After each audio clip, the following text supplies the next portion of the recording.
My People, Your People by Kyra Steversherwood. Lana pulled her collar around her throat tightly as she stepped onto the front stoop, tugging the door closed behind her. The race of nails scrabbling on the tile muted as Nutmeg lost the race to join her outside. And a scruffy gray nose nudged aside the curtain in the window next to the door to peer outside. Jogging down the stairs, Lana reached in her pocket to find the joint and lighter she'd brought with her as she rounded the corner into a cozy spot between a utilities building and the stairwell, and perched on the right-sized ledge. Breathe in, breathe out. Breathe in, breathe out, she jokingly reassured herself, sparking the lighter and remembering how her therapist had suggested this technique over a year ago, before she was assigned the story that had changed her. A year ago, she was a mess. Executive dysfunction is the psychology word's term for it, but lazy and useless is how she'd felt. Adrift, moving from one experience to the next, she'd been consistently late and inconsistently competent. When Tinker assigned her another local, uninspiring, dry assignment, she'd nodded and taken the requisite notes she'd need to run down the leads. Usually it was simple. A little online research to get background with a podcast running in her headphones, and iced coffee on her desk to give her enough jitters to imply focus and efficiency. Then she'd do a deep dive on the subjects she wanted to get a statement from and use the paper's name to acquire their contact details. Not the real number, not the one buried 3 gatekeepers deep. Using the quotes, Tinker's notes, and some trite feel-good words matching the spirit of the thing, and her background research to idiot-proof and fact-check, the story fell neatly into place, like shapes into the oversized wooden puzzles her sister bought for her niece. Tucking a stray hair behind her ear, Lana inhaled. It sounds improbable, like a second-rate sci-fi drama that was canceled after the 2nd season. Aliens. Sometimes she'd imagined she had hallucinated the whole thing, and the councilman was just a bad trip she'd forgotten she'd taken. But she knew it happened because she'd lived it. It came at just the right time. Another year, and she would have been therapized into a stable person who would roll her eyes and say it was another History Channel conspiracy theory or fodder for Alex Jones's show. She needed a challenge. She needed a real crisis to pull her out of her own head and draw her attention to something more productive than worrying, more lucrative than analyzing the ways in which she was deficient at a job she didn't deserve. She exhaled. A year ago, for just a minute, it had been like an action movie in the scene where a lone investigator works for hours over a bluish screen in a darkened room, oblivious to the passage of time as they worked furiously to save the world. The story was supposed to be a human interest puff piece about how a local community had rallied in support of a city council member who had lost his husband and their daughter in a car crash. When she found reports of what was left of their remains in the burned-up car while looking up information on the accident, her morbid curiosity drove her to read it, regardless, and she was certain she was reading it wrong. Lana didn't need anything so macabre to write a feel-good episode about how a community had come together to support a hard-working man passionate about addressing climate change and social inequality. It was probably an inappropriate joke of some sort. Maybe she had needed a break 15 minutes ago when Angela asked her if she wanted to get the bon miss for an early lunch. Since it was initially difficult to determine who was at fault in the 3-fatality crash, the lab investigated the remains of the car's occupants, where the dental records had provided identification. The lab's report noted inconsistencies between the samples and other samples, all other samples previously tested. The diagrams of the human form noted expected damage from the fire, the one cited by paramedics who arrived to find the driver and passenger DOA, and abnormalities and damage inconsistent with the trauma caused by the accident. Not interesting enough for the coroner to raise the alarm. Odd, but not her business. A few minutes later, she couldn't think about it. The satisfying crunch and flavor of fresh pickled vegetables and meat on her baguette fell flat. Why wouldn't dental records match, but the remains be inconsistent with all other burned human remains? Doesn't that mean something? A passionate advocate for social issues with an aura of idiosyncratic charisma, Tom Smith was consistently average in nearly every other way. In the way we're told species are educated to attempt, unremarkable. Someone you'd pass in a crowd and never notice, forgetting his face before you'd had a chance to remember it. Still, he'd made local news a few times where you could easily pick out his oddities if you were looking. Well-spoken, sometimes Tom missed the mark on idioms and metaphors he would have known as a native speaker born and bred in Los Angeles some 40-something years ago. When he was tired or caught off guard, he might present with tics that weren't explained by disease or disabilities. Megan had graduated with honors from Stanford Medical School last year, and Lana helped her study for each exam. She was only a little jealous that her younger sister had earned a graduate degree first. It's a twin thing. Lana finished smoking the joint, stubbed out the embers on the cool metal railing beside her, and aimed for the trash can around the corner. She missed. As she made her way inside to a warm apartment and a warmer welcome from a certain schnauzer, she disposed of the stub in the bin, flashing back to the lit cigarette tossed in a metal can of all printouts leading back to Tom Smith. Fortunately, she'd used Tor for her research, and she'd found an excuse for another writer to finish and claim the byline for the puff piece. When she called Tom for a comment on her article, the one that she was actually supposed to be writing, she took a risk and asked if he could squeeze her in that afternoon.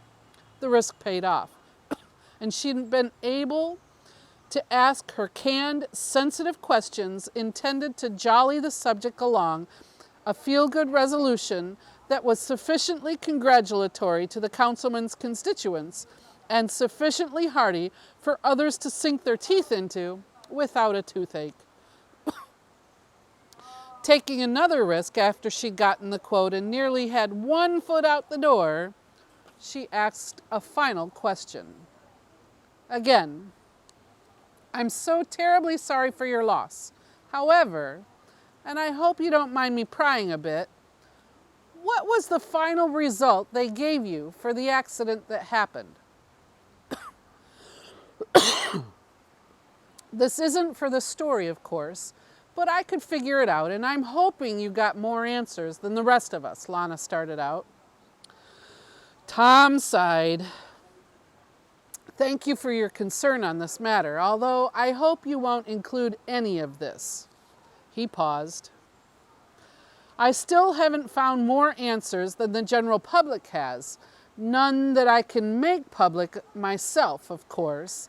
Then again, I suppose it's not a big risk. I could have told you earlier, but I always have these conversations in my office. Between you and I, the whole thing's a Faraday cage. Nothing in, nothing out. This little guy, he said, tapping a trinket on his desk, sweeps for electronic devices and turns them off until you leave. If you've been recording this, you won't find the recording later. I'm sure you understand, as much as it is a weakness to be unable to prove I said or did anything did or say something during our interview. It's much more of a strength. Don't you agree? Why the secrecy, given your public support for government transparency, for access to official information and records to ensure public safety and curb corruption, Lana pushed. My husband and daughter just died under mysterious circumstances. Lana inhaled sharply, concerned she'd pushed too far for once, offending a well-liked politician on a human interest story, for fuck's sake. Her ass was grass if he complained to Tinker. Councilman Smith continued, but do you want the real story? A real story, at least. Truth is much more pliable than you'd probably like to think. That's your job, isn't it? Not these puff pieces, but who you want to be. A real reporter, getting down to the truth and exposing injustice. The kind of reporter politicians aspiring to higher offices should know. The kind of reporter who makes headlines pop and people to question institutions they hadn't thought twice about until today's paper? As he spoke, Tom pushed his cushioned swivel chair back, leaned forward, and gestured engagingly, resting his hands expectantly on his knees as he finished. Of course. Tom smiled. You're not going to believe me. Maybe you will. Maybe you'll believe me and tell yourself it's all a metaphor and the real meaning is buried and it's more like food for your brain to eat while you're thinking. Food for thought, yes? He nodded to himself. I was born here. I wasn't born here. I don't mean California, the United States, West Adams, any of that. Neither was my husband. We were born far away from here, and we didn't get permission to come here from the public face of your government. But we're not like most immigrants. We're illegal aliens, technically. It's silly, that term. Some of the people here get so mad about so-called aliens, and they're not even looking at the real ones. They don't recognize it's just a stage of their cultural development. Like the ones where your babies can't stop putting anything in their mouth. That was fun for Angie, my daughter, to pretend. Do you have kids? She shook her head. No, but my niece is almost 2 now. Ah, excellent. Then you know, just like babies have stages they go through, complete with embarrassing diapers and growing pains and that awkward phase of middle and high school, so do people. Let's go with people. You know, since my husband died and I felt I couldn't trust the rest of our community, I've been just about dying to get this all off my chest and tell someone about the great lie they're living in. I'm sorry, my niece is almost 2 now. I just can't help myself, really. And none of this will be useful for your story, I'm afraid, unless you'd like it to be your last. I certainly don't want that. I hope we can come to an understanding. I've read your work, and I think you'll go to places, as they say, and I hope we can be friends when you get there, the councilman said, a kind but worried smile contrasting vaguely threatening words. Before Lana could decide to excuse herself and leave or follow down the rabbit hole, Smith decided for her. Like I said, I was born very, very far from here by your standards.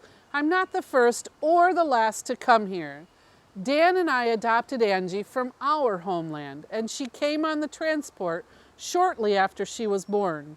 Her parents died before she was born, and they weren't able to take care of her. Raising her and living a so-called normal life here with Dan and then our Angie was my greatest joy here. But my purpose isn't done yet. It won't be for some time. Scientists say we have 11 years to turn the ship around, and I'm not sure we can make it by then unless we reveal ourselves and take drastic action. Probably somewhat militarized and unpleasant action. But if we do our jobs right, we won't need to resort to eco-fascism and worse, running your planet's natural development. You see, we figured out a few hundred years ago that when people like you find out people like us exist, things don't go as well as if we'd stayed hidden until your society collectively decides, with a little influence, to do the right thing. It's a long-term gig what we do, but we're proud of it. We save worlds every day.